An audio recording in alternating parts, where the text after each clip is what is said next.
এখন তো বলছো বলেন না। না। কেলেই প্রবাসীদেরকে তো হয়রানি করা হয় একটু কর্তব্য দেখতে হবে। কোন ধরনের কথা? এখন যে পরিস্থিতি চলে এই পরিস্থিতি তো মিয়া বাংলাদেশ থেকে কোনো মানুষ টিকিট করে যে আইবে বিদেশে এরকম কোনো সিস্টেম আছে? না, এটা ওই কেলেই এই ধরেন না, সরকারের আমলে এগুলো হইলে আর চলে? এটা কি সরকারের দোষ? কার দোষ? তোমার দোষ? আমার দোষ হবে? তাই দোষ? সিন্ডিকেট দোষ সিন্ডিকেট টাকা ব্যবসায়ী এই কারা? সিন্ডিকেটটা করছে কে? হ্যাঁ, হ্যাঁ। সিন্ডিকেট সরকার দেখবে না। কাঁচামালের সিন্ডিকেট ধরা মারে না, আপনি আইছেন এই বিমানের টিকিটের এই সিন্ডিকেট ধরার জন্য। না না এগুলো একটু কাঁচামাল একটা আর না, বিমানের আমি টিকিট বলছি অন্যটা কথা ঠিক আছে। শোনেন। এই যে 1.5 কোটি প্রবাসী বিদেশ আই, হ্যাঁ, হুম।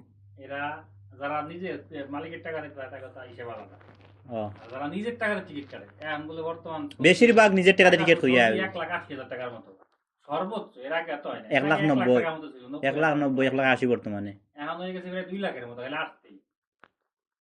ও আমার তো মনে হয় যে 2-3টা সিটের ভাড়া ওই একজনই দিয়ে যায়। অবশ্যই। আগে 3 জন মানুষ আসলে পরে লাগতো 1.5 লাখ 50,000 করে। একজনে আসলে 2 লাখ টাকা। দেখছেন অবস্থা। এই তাহলে এখন তো যারা এইগুলি কিছু এইগুলি কি হ্যাঁ? কিছু সংখ্যক মানুষ আছে দেখো তো বাঙালি আপনি কয় বছর বিদেশে? 20 বছর এইরকম মানুষ আছে 30 বছর 35 বছর বিদেশ আমার আছে, কত টাকা দেশে পাঠাইছে বহুত টাকা বাড়ে। এর জন্য কিছু সুযোগ সুবিধা নাই। বাংলাদেশিদের নাই, নেপালি আসে 1 থেকে 1.5 লাখ টাকা, ও ইন্ডিয়ানটা ওইরকমই, ইন্ডিয়ান সেই শ্রীলঙ্কা তারাও, পাকিস্তান সেম তো কাছে, ওরা আরো কমে আসে। আর আমরা টাকা 5 লাখ টাকা খরচ করে আসি, বাড়ি টাকা পয়সা পাঠাই, যাওয়ার দিন মার খাইতে হয় এয়ারপোর্টে।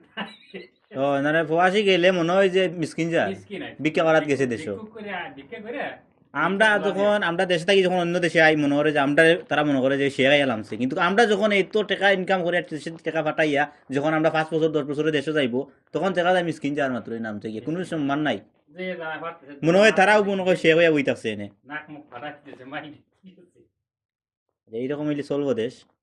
না। এখন ওই যে প্রবাসী কি মন্ত্রী জানি আছে না, এটা বানাইছে যে আসিফ নজরুল, আজিজ নজরুল ঠিক আছে। এটা কি লোক সুবিধার ভালো নাকি এটা তো জানি না, মানুষের মানে ভালো না। এ বেচারা তো প্রথমে আইসা তো কি বক্তব্য দিল এই করব সেই করব প্রবাসীদের কত এই কিছু পাল্লায় কি করব কইবা হ্যাঁ দেখি, লাস্টে টিকিট এখন 2 লাখ টিকিট 2 লাখ টাকা। আচ্ছা সব চাইতে বেশি সুযোগ সুবিধা দেব কইছে প্রবাসীদের কইছে না?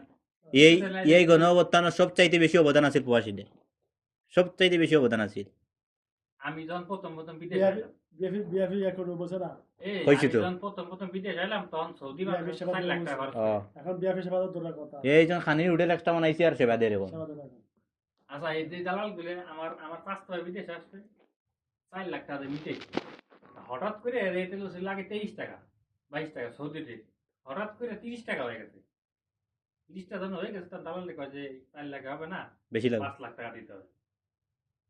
কেন আপনার সাথে কথাবার্তা হয়েছে 4 লাখ 5 লাখ দেবো, বলছে যে রেট বাড়ছে এখন, তোমার এই দেশের 1 টাকা গেছিল 23 টাকা 22 টাকা, এখন হয়েছে 30 টাকা, তাহলে 7,000 টাকা বাইরে গেছে 1,000, এখন তুমি 1 লাখ টাকা দিতে হবে।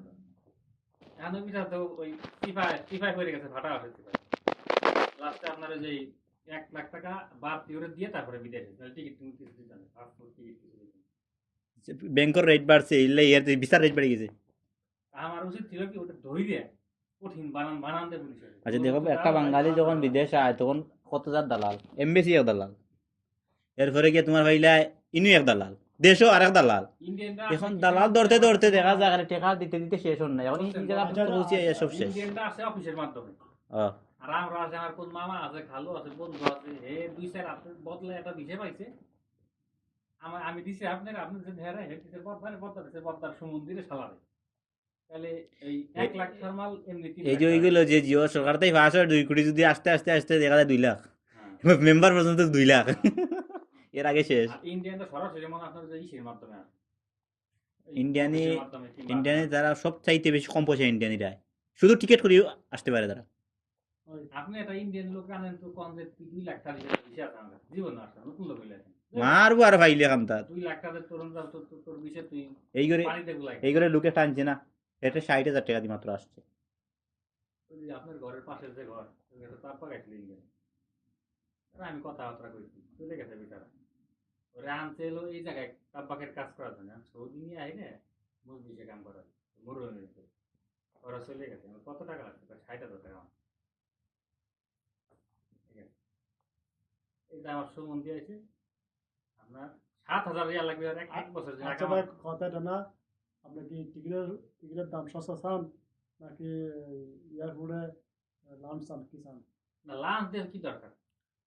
লাঞ্চ কি কোনো প্রবাসী কি আর জিও উপাস থাকে এই লাউঞ্জ যে বানাইছে এটা কিসের জন্য জানেন? প্রবাসীরা নামবে জায়গায় বসবে, রেস্ট করবে একটু বসে না রেস্ট বলতে কি তাদের সাথে একটু মত বিনিময় হবে যে আপনার আসার অভিজ্ঞতা কি, অনুভূতি কি মানে ইন্টারভিউ ভাল লাগে এটা স্টুডিয়াম বানাই দিয়েছে এই প্রবাসীরা 5-7 ঘন্টা জার্নি করে তাদের পরিবার অপেক্ষা করতেছে জায়গায়। তাকে বললো এয়ারপোর্টে নাই 1 সেকেন্ড দেন, এক সেকেন্ড থাকার তো মন চাইতো না এক যদি পাঁচিল মাসিল না থাকতো, ইডমিট গাড়া গেটমিট না থাকতো তো দৈরে হওয়াইতে থাকবে যে বাড়িতে এরকম যদি হইতো, যদি বেল্টও যদি সামান না হয়ে গাড়িতে ঢুকে যেত, যে গাড়ি থেকে বাড়িতে তো এরা সুজা এবার গাড়ি ঢুকে উঠে গেল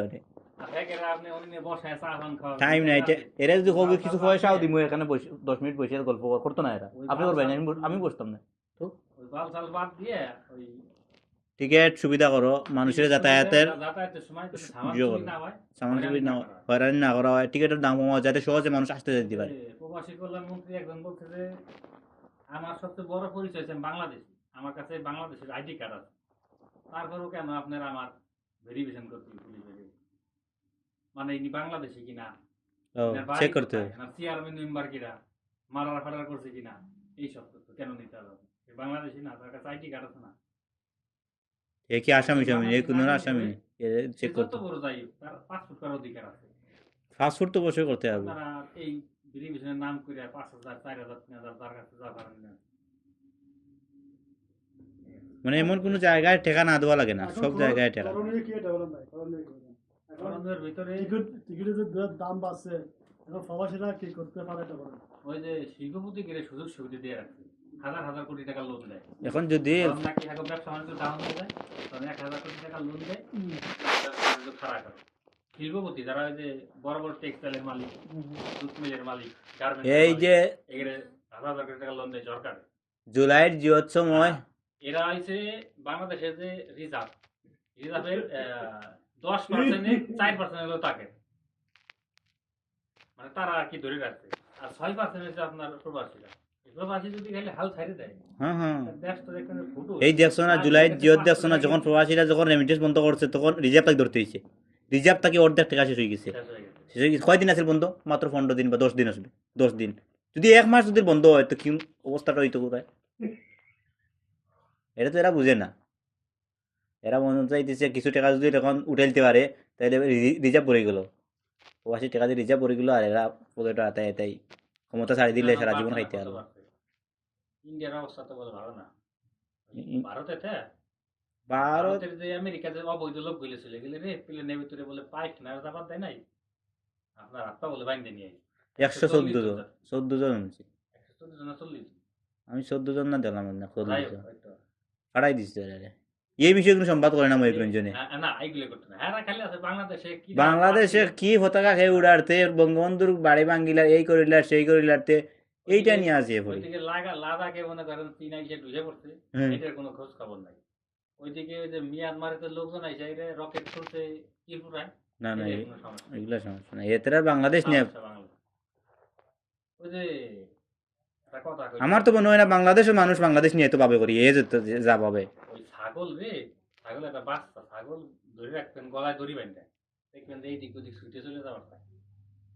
জানে যে আমার একজন ধরে রাখছে, আমি যাইতে চাইলে আমার দিত না, একটু ভালাভালি করে। হ্যাঁ, ইন্ডিয়ার লোকজন আছে ওইরকম, ওই পুলিশে খাড়া দিয়েছে তো, বিএসএফ খাড়া দিয়েছে, এরা গেট মেট ভাঙে বাংলাদেশে চলে গেছে। আর ইন্ডিয়ার লোকে জানে না বেসে ফাড়া আছে এখানে এখানে, এরা বেসের সামনে গিয়া হুটি উঠ দেয় আগে, তোরা আয় আগে তোরা চলে যায় বাংলাদেশে, বুঝবি কি জিনিস বাংলাদেশ। এই তো থার পেড়া দেওয়ার তো বুঝিলিছি। ঠিক আছে, ওই লাভ নাই।